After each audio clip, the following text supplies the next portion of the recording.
adapted from the Reverend Ian Riddell. Come, come, whoever you are. Do you hear that voice calling you, calling us? That voice which calls us together today, here in this virtual room, made holy by our presence and by the sacred breath we will share in singing and speaking in silence. That voice which calls us to remember that we are not alone and that we are inextricably linked to all other life, woven into a vast tapestry of existence of which we are a powerful, integral, and holy part. And just as we have been called together here today, we act as the voice, the heart, the hands of another call. The call to walk with the wanderers, sing and dance with the worshipers, proclaim the memory of those who have taken their leave, wrap the despairing and the broken into the arms of love and community, and metaphorically hold the hands of all of us who have broken our vows and call us back again and again to the covenant and work of justice, humility, and steadfast faithfulness. For this, we are here together today. So my friends, come yet again, come. Let us worship together. If you have a chalice at home, you are invited to light your own chalice now. If not, simply follow along as I light the chalice here. In times of social upheaval and disruption, we need religious community the most. We need to be a part of a community of care, and we need to be of service to others. May we be generous in the days, weeks, and months to come, and may the Unitarian Universalist Community Church of Santa Monica show us how. Amen.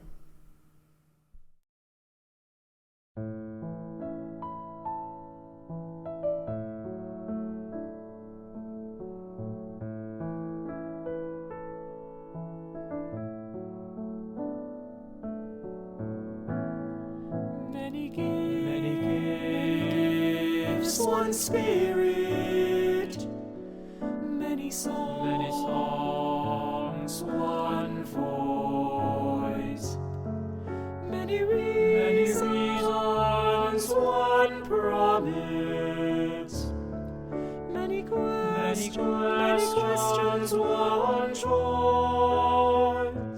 Oh, love, we pray for unity. Give guidance from above. In our differences, unite us. In the circle of your love. Oh, love, remind us we are not alone. Though we move on different pathways, we are walking to your throne. Help us learn to love each other. Help us to love. Show us ways to understand. Help us understand. We are members of one family. We are one family. Growing strong by joining hands. Growing strong as oh, love, remind us we are not alone. Though we move on different pathways, we are walking to your throne.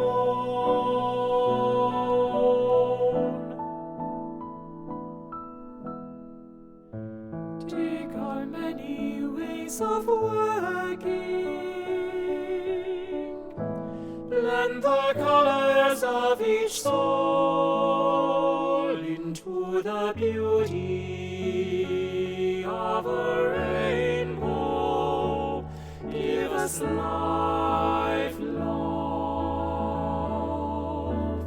make us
us recite the words of our covenant together. Love is the doctrine of this church, the quest for truth its sacrament, and service is its prayer. To dwell together in peace, to seek knowledge in freedom, to serve humankind in fellowship. Thus do we covenant with each other.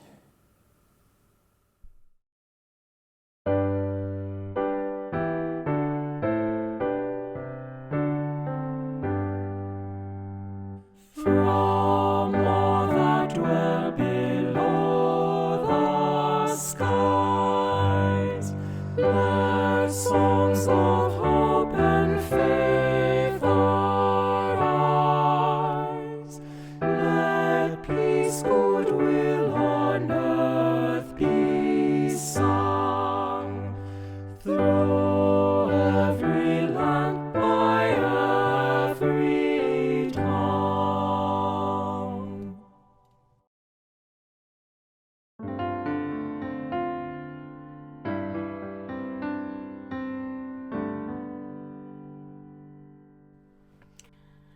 Good morning. So this morning's story is about a tree. And not just any tree. This tree was so big, it took 6 people holding hands to reach all the way around it. It had a huge leafy canopy that could protect you from the rain or the sun. Children would play running around it and climbing in its lowest branches. Monkeys babbled from the higher branches. Birds and bats came to eat its fruit. Young people knew that if you whispered your dreams to the trunk, they are more likely to come true. It was a centerpiece of the village. Now, one day a merchant came to the village, and he decided to rest under the big leafy canopy. And as he sat there, he ate 2 pieces of fruit, and it was delicious. He said, "I must have some of this fruit to sell in the next town. Who owns this tree?" A villager nearby said, "No one owns the tree. If anything, we belong to it." The merchant said, "Okay, well, that means no one will mind if I take some." Said the villager. "No, you may not. And today I'm the keeper of this tree." Keeper of the tree? What? The merchant was a little confused. Well, the villager said, "We don't take from the tree, though we receive much.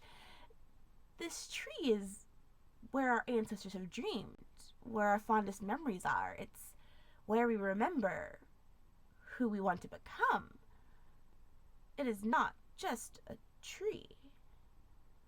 The merchant said, "You might think this tree is so special, but I assure you, you could take anything you wanted from it, and it would be just fine." The villager said, "Well, the tree itself might be okay, but what of other people that come by? Just today, an elder came by, and she had a heavy heart, and so we sat a spell and talked. And she went on about her day, and what if I hadn't been here? Well, she would have gone through her day carrying that heavy load. And after that, a young couple that was traveling came to rest under the tree, and they told me that this was the kind of place they'd been looking for. And you were confused about what the tree was and what it meant. And if I hadn't been here, you would have gone on thinking that everything you do is about you. Luckily, that didn't happen because I was the keeper of the tree for today. So you learned that when you care and keep, it becomes about so much more than what you can take." And the villager sat back down under the tree. The merchant went on his way.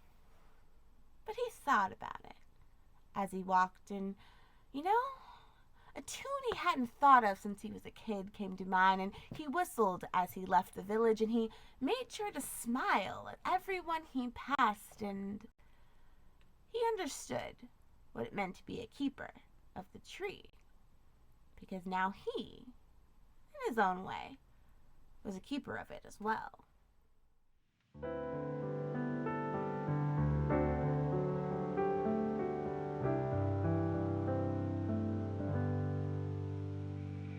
Go lift it up, love bless your way.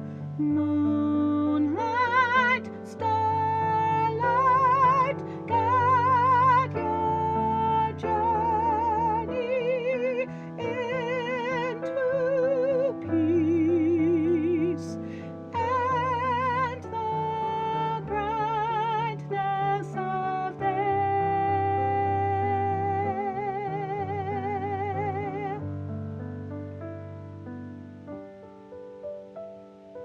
Go lift it up, love bless your way.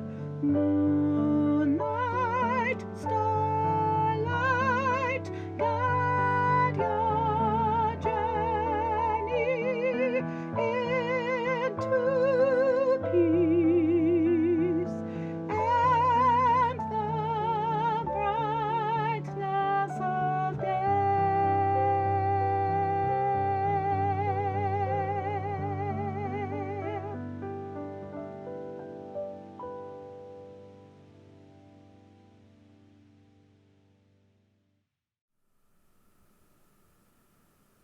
Our reading this morning is from Kalendae.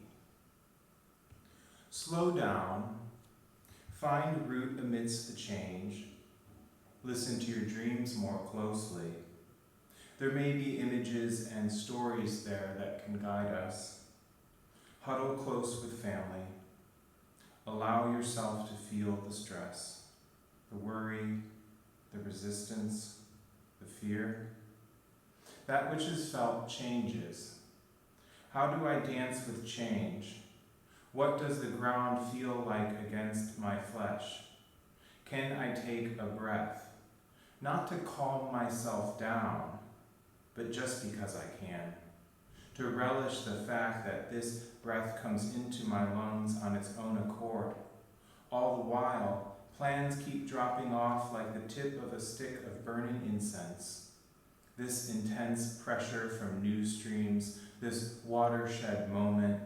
Maybe COVID-19 is here to shake up a system that is already broken, to put a small stone in the gears of this machine, to see what happens when it is no longer business as usual.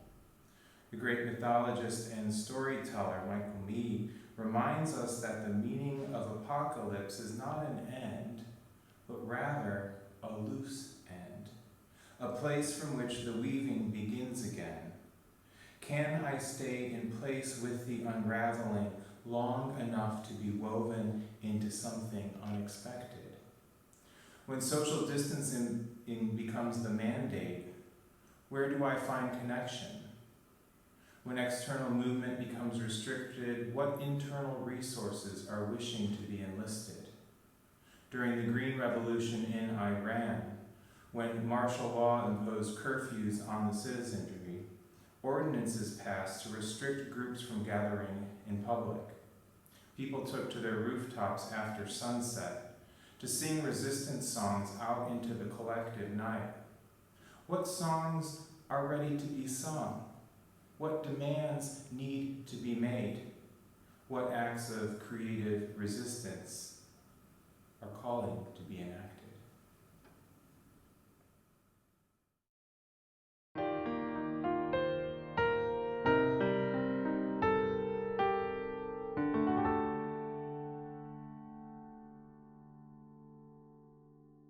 This mindfulness prayer is one of a series of meditations.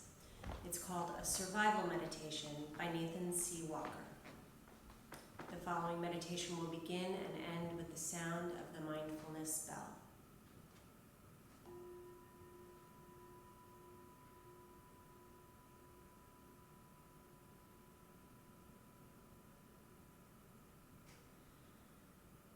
Breathing in, I am aware of my pain.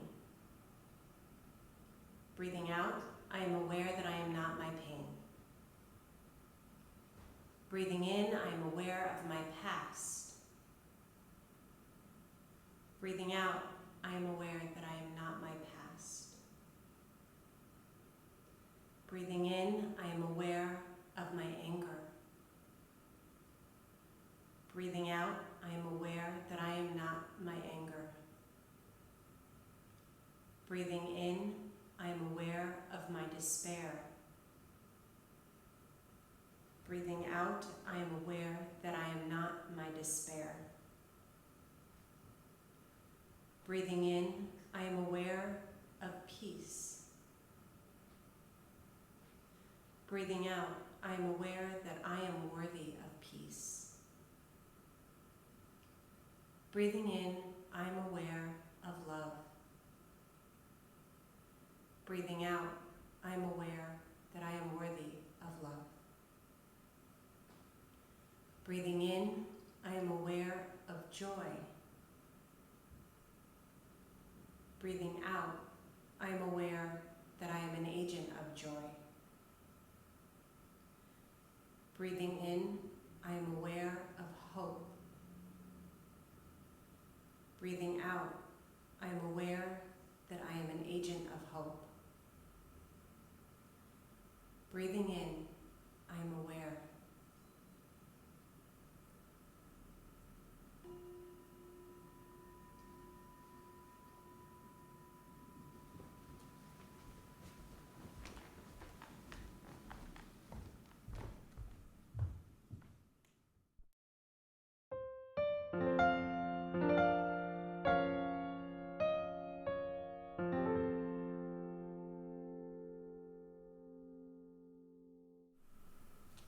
We are living in a time of so much uncertainty, fear, anxiety, illness, and even death.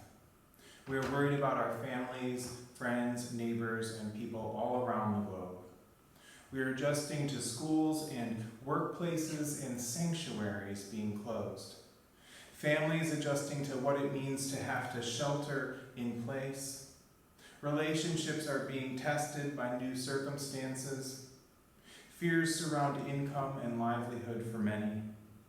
We know the toll this takes will be most acutely felt by those who are marginalized, people of color, the economically oppressed, our transgender and queer siblings, immigrants and refugees, those living with disabilities, those living on the streets, those in prisons, and the very young and the very old. It can be difficult to feel like ourselves when so much around us is unstable and so many unknowns remain. Know that though this storm of change swirls about us, we can steady ourselves with the support of family and friends and church community. We can also discover new reservoirs of strength, inspiration, compassion, and fortitude within, even amidst the grief, the loss, the despair that we may at times be experiencing. In these difficult days, one of my favorite saints from the Christian tradition keeps speaking to my spirit, Julian of Norwich. Julian was a mystic, someone who has visionary experiences. And she is famous for recording her experiences, or showings, as she called them, in her book, Revelations of Divine Love. This is the earliest surviving book written by a woman in the English language, and it was preserved through the centuries by religious women committed to its survival. Julian lived in the 14th century as an English anchoress, a religious woman who wanted to devote her entire life to the divine, to her church, and to her community. Instead of living in a convent, anchoresses lived their entire lives in small, solitary cells attached to churches. Julian's cell is said to have had 3 windows. One of them opened to the interior of the church so that she could participate in services and receive communion. A second through which food and waste could pass, and a third which faced outward into the community. Through this window, Julian would console those who sought her counsel and wisdom. Julian was a consoling and hopeful voice in a time in which people were decimated by a plague that killed nearly half of the population. Eventually, Julian herself felt gravely ill and experienced a series of radical visions that challenged her to rethink everything she had been taught about life and religion. Today, many progressive and feminist religious scholars consider her to be among the greatest theologians. Julian writes in her book, "From the time when these things were first revealed, I had often wanted to know what was God's meaning. It was more than 15 years after that I was answered in my spirit's understanding. You would know the meaning in this thing and know it well. Love was the meaning. Who showed it to you? Love. What were you shown? Love. Why? For love. Hold on to this and you will know and understand love more and more. But you will not know or learn anything else, ever." Her experiences of love were so profound that she began to question, reformulate, and reject many of the church's oppressive teachings. She came to believe that no one could ever permanently be separated from love. She is considered one of the earliest universalists of the Christian tradition, making such daring pronouncements many centuries before our direct religious forebears would do the same. She is a kindred spirit of those of the liberal spirit in many traditions, but especially in our own. She is perhaps most famous for her revelation, "All shall be well, and all shall be well, and all manner of things shall be well." Perhaps you are familiar with this showing she experienced while struggling with illness herself, and as she was called to counsel and comfort the afflicted in her own community. Of course, Julian knew that in her immediate time everything was not well. Many were frightened, sick, dying, but she held on to and shared this transcending hope and this all-embracing love and a conviction that a brighter future would dawn. I think Julian's life speaks to us now as many of us feel like anchoresses, holed up in our homes and facing so much uncertainty, trauma, and invitations to despair. Let us, however, remember that we have windows to connect with community while on this retreat from our routines. We too should cultivate hope and love and connection in this uncertain time. Today we are launching our annual stewardship campaign because we too have to take the long view and prepare for fulfilling the mission of this congregation in the coming church year. Our congregational mission compels us to build a congregational home that is welcoming and inclusive, provides opportunities for spiritual and personal growth, and takes an active responsibility for our community and the world. Beloved communities prepare us to be able to withstand difficult times and to take this active responsibility for our congregation in times like these. Our stewardship campaign identified 3 principal goals for the coming church year. 1, to nurture beloved community through transformative worship, strong pastoral care, and more play and fellowship as a community. Secondly, to enrich our religious exploration program for all ages, including our Whole Lives program. Thirdly, to create a culture of abundance that cultivates generosity, financial well-being, and creative partnerships with our partner UU organizations. These goals seem to be all the more pressing in the midst of a global pandemic And I hope that you will contribute to not only sustain this community, but to allow it to blossom in new ways in these challenging times. Right now, we are working to evolve our transformative worship to meet new circumstances and opportunities. We are strengthening our pastoral care system to support older and at-risk members of the community. If you haven't signed up to be a chalice companion, to check in on a vulnerable member of the community, I encourage you to do so. You can learn more and sign up on the list on our new community Facebook group. Our religious education program is working to create opportunities for our young people throughout the week to hopefully not only enrich their spirits, but also support families in new ways in this time. Our adult religious education is preparing online offerings to build community, engage in spiritual exercise, and have some fun.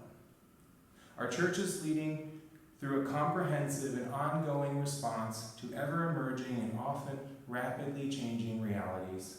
Our church is here for you, and we are here for each other. And we are exploring how we can support the larger community in the weeks and months that are before us. Members and friends of our congregation will be receiving stewardship materials soon in the mail, and I hope we can co-create a beloved community whose flame burns brightest in times such as these.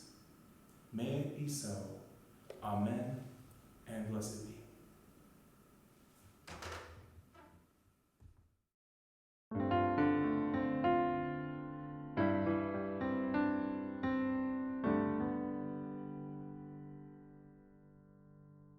We come together for more than ourselves. We share this morning's offering with UU the Vote, a UUA initiative to mobilize and inform voters to participate in our democratic process in 2020. Thank you for your generous support. Our Faith in Action team is working with UU the Vote to promote and protect the democratic process in 2020 elections by fighting voter suppression and supporting the right of voters to express their values and needs for opportunity, justice, health, education, and compassion. Please give generously in this critical election year. You can now text your donation from your smartphone.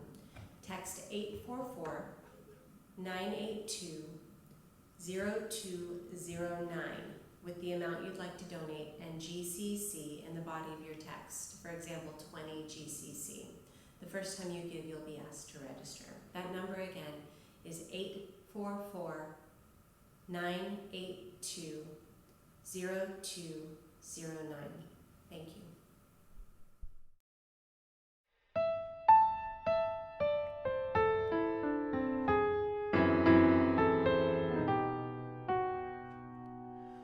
Although by dark misfortune we're surrounded, although by fallen angels we are hounded, we'll manage yet to thwart these base designs. Before the dawn, we'll shatter these confines and shelter where the sun never shines. There'll be life, there'll be love, there'll be laughter, hearts aglow, we'll never know despair. From this day come what may ever after, brass or gold, what joys untold we'll share. We'll face the future alone together, away from all the world and its alarms. There'll be life, there'll be love, there'll be laughter forever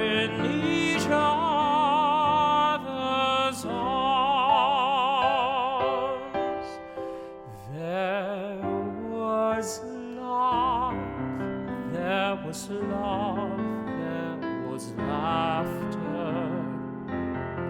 These I've known, so I know no despair. Heaven or hell, who can tell what comes after? This I know, of joys I've had my share, and so unflinching I face the shadows. And if the future sings this glad refrain,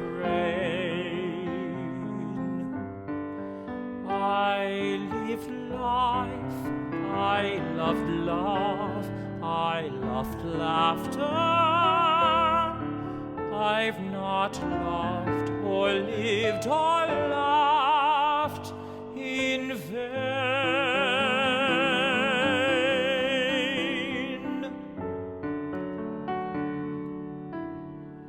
I've not lived or loved or laughed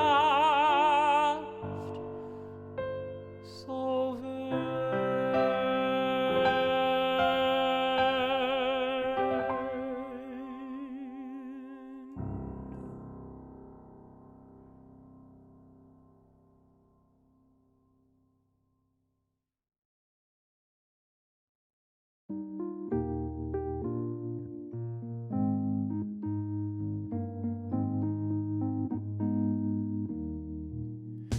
When a heart is in a holy place, when a heart is in a holy place, we are blessed with love and amazing grace. When a heart is in a holy place, when we trust the wisdom in each of us, every color, every creed and kind, and we see our faces in each other's eyes, then our heart is in a holy place. When our heart is in a holy place, when our heart is in a holy place, we are blessed with love and amazing grace. When our heart is in a holy place, when we tell the story from deep inside, and we listen with a loving mind, and we hear our voices in each other's words, then our heart is in a holy place. When our heart is in a holy place, when our heart is in a holy place, we are blessed with love and amazing grace. When our heart is in a holy place, when we share the silence of sacred space, and the God of our heart stirs within, and we feel the power of each other's faith, then our heart is in a holy place. When our heart is in a holy place, when our heart is in a holy place, we are blessed with love and amazing grace. When our heart is in a holy place, when our heart is in a holy place.